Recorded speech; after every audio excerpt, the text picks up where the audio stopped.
In this quick guide, you'll learn how to use categories in Acuity Scheduling to better organize your appointment types.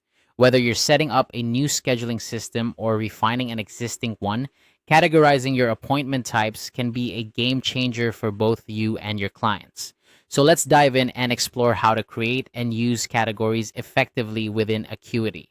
First, you'll want to navigate to the appointment type section.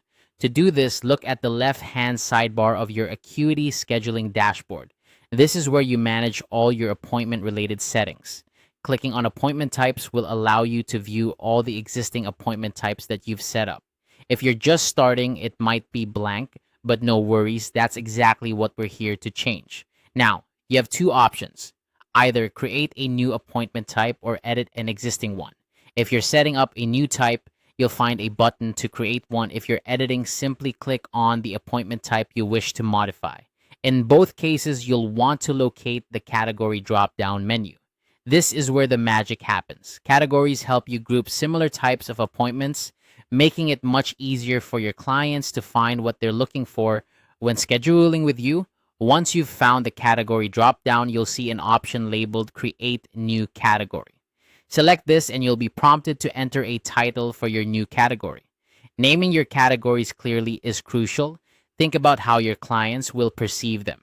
For instance, if you offer different services such as consultations, follow-ups, and urgent care, you might categorize them accordingly. This clarity will help streamline the booking process for both you and your clients, minimizing any potential confusion.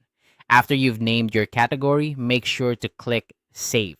This action ensures that your new category is created and stored within the system. Saving is an essential step that finalizes your changes, so don't forget it.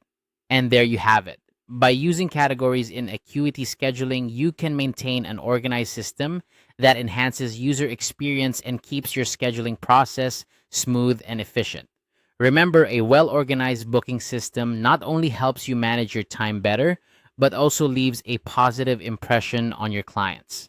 Thank you for watching, and I hope this guide helps you make the most of Acuity Scheduling. If you found this helpful, make sure to like and subscribe for more tutorials. See you in the next one.